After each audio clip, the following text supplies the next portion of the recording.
શ્રી ગણેશાય નમઃ. શ્રી પરમાત્મને નમઃ. શ્રી પરમાત્મને નમઃ. શ્રી પરમાત્મને નમઃ. શ્રીમદ ભગવદ્ ગીતા. આ છે અધ્યાય 9. રાજ્ય વિદ્યા રાજગુહ્ય યોગ.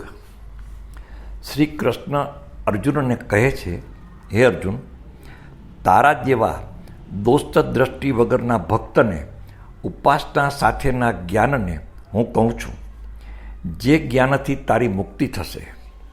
આ જ્ઞાન સર્વશ્રેષ્ઠ છે, ઘણું જ પવિત્ર છે, પ્રત્યક્ષ ફળ આપનારું અને ધર્મયુક્ત છે.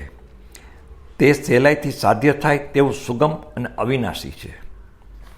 હે પરંતપ, આ ધર્મમાં જેને શ્રદ્ધા ન હોય તે મને પામી શકતો નથી અને સંસાર ચક્રમાં અટવાયા કરે છે. આ બધું જગત મારાથી વ્યાપ્ત છે અને બધા મારામાં રહેલા છે, પણ હું આકાશની માફક સર્વવ્યાપક હોવા છતાં સૌથી જુદો છું. હું બધાનું ભરણ પોષણ કરનાર હોવા છતાં જુદો છું. જેમ જીવ દેહને ધારણ કરે છે, પોષણ કરે છે અને અભિમાની બની અને તે દેહમાં વાસ કરે છે, એવા પ્રાણીમાં હું નથી, કારણ કે હું અહંકાર વગરનો છું. જેમ આકાશમાં ઉત્પન્ન થયેલો વાયુ આકાશમાં રહે છે, તેમ બધા પ્રાણી મારામાં રહેલા છે. પ્રલય કાળમાં બધા જ પ્રાણીઓ મારી પ્રકૃતિમાં લય પામે છે અને કલ્પની શરૂઆતમાં તેમના કર્મો અનુસાર હું ફરીથી ઉત્પન્ન કરું છું. સૃષ્ટિ વગેરે કર્મ મને બાંધતા નથી, કેમ કે હું તે કર્મોમાં આસક્તિ વગરનો તેમજ ઉદાસીન રહું છું. મારી આગેવાની આગળ મારી માયા સઘળા જગતને ઉત્પન્ન કરે છે અને આ સંસાર ચક્રમાં ઘૂમે છે. હું ભક્તાધીન હોવાથી તેને માટે શરીર ધારણ કરું છું. અજ્ઞાની મનુષ્ય શરીર ધારણ કરતો હોવાથી મને તુચ્છ સમજે છે. અજ્ઞાની મનુષ્ય તામસી અને આસુરી પ્રકૃતિને આધીન થઈ મારી ધૃણા કરે છે. દૈવી પ્રકૃતિનો આશ્રય લેનારા મને અનન્ય ચિત્ત દઈ અને નિત્ય ભજે છે અને હંમેશા સ્તોત્ર, મંત્ર આદિથી કીર્તન, પૂજન, નમસ્કાર, ધ્યાન દ્વારા મારી સેવા કરે છે. કેટલાક મનુષ્ય જ્ઞાન યજ્ઞથી, કેટલાક મને એકરૂપ તો કેટલાક મને અનેક રૂપે, તો કેટલાક મનુષ્યો દાસત્વ ભાવથી અને કેટલાક બ્રહ્મા, રુદ્ર વગેરે સ્વરૂપે મારી સેવા કરે છે. યજ્ઞ દેવતા હું છું.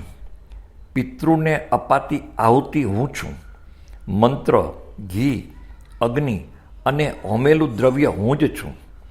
ગતિ, ભર્તા, પ્રભુ, સાક્ષી, નિવાસ, શરણ, સરહદ, પ્રભાવ, પ્રલયસ્થાન, વિધાન અને બીજ પણ હું જ છું. આમ છતાં હું અવિનાશી છું. હું સૂર્યરૂપ બનીને તપું છું, વરસાદ વરસાવું છું, વરસાદ અટકાવું છું. જીવન, મૃત્યુ અને અસત હું છું, જે ત્રણેય વેદ દ્વારા ઇન્દ્રાદિ રૂપથી મારું પૂજન કરી અને યજ્ઞશેષ સોમરસ પીનારા અને પાપવાળા બની અને સ્વર્ગને ઈચ્છે છે. તે મનુષ્યો પુણ્યના ફળ સ્વરૂપ ઇન્દ્રલોકમાં જઈ અને સ્વર્ગ સુખ મેળવે છે અને પુણ્ય પૂરું થતાં જ મનુષ્ય લોકમાં આવે છે. તે ત્રણેય વેદોમાં કહેવાયેલ ધર્મ અનુસાર ચાલી આવાગમન પ્રાપ્ત કરે છે. છતાં જે મનુષ્ય નિષ્કામ યોગ ક્ષેમનો અને અનન્ય ભાવે મને ઉપાસે છે, તેનો ભાર હું વહન કરું છું. હે અર્જુન, જે ભક્ત શ્રદ્ધાપૂર્વક બીજા દેવતાઓને પૂજે છે, તેઓ આકત્રી રીતે મને જ પૂજે છે, કેમ કે બધા જ યજ્ઞોનો ભોગતા સ્વામી હું છું. દેવતાઓને પૂજનારા દેવતાઓને પામે છે, પિતૃઓને પૂજનારા પિતૃઓને પામે છે, ભૂતોને પૂજનારા ભૂતોને પામે છે. તેમ મારા ભક્તો મને પામે છે. મારા જે ભક્તો છે તેનો પૂર્વજન્મ નથી. હે અર્જુન, તું કંઈ પણ કર્મ કરે એ બધું મને અર્પણ કર. આથી કરી અને તું કર્મબંધનથી મુક્ત થઈ જશે અને મને પામશે. હું બધા પ્રાણીઓમાં એક સરખા રૂપથી રહેલો છું. મને કોઈ પ્રિય નથી કે નથી કોઈ મને અપ્રિય. છતાં જે ભક્ત મારું ભજન કરે છે તે મારામાં છે અને હું તેનામાં છું. જે મનુષ્ય ઘણો દુરાચારી કે પાપી હોવા છતાં બીજાને ભજવાને બદલે મને ભજે છે તેને ઉત્તમ ગણવો, કેમ કે તેનો નિશ્ચય ઉત્તમ છે. હે અર્જુન, મારો ભક્ત ક્યારેય નાશ પામતો નથી. સ્ત્રી, વૈશ્ય, શૂદ્ર, અંત્યજ આ બધા મારી સેવા કરવાથી પરમપદને પ્રાપ્ત કરી શકે છે. તો પછી પવિત્ર બ્રાહ્મણ, ક્ષત્રિય કે ભક્તો મારું ભજન કરવાથી નિશ્ચય જ પરમપદને પામે છે.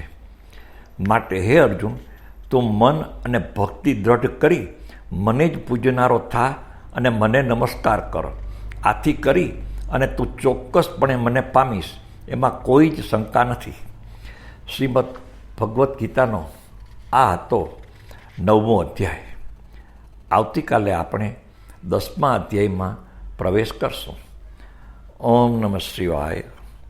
ઓમ નમઃ શિવાય. ઓમ નમઃ શિવાય.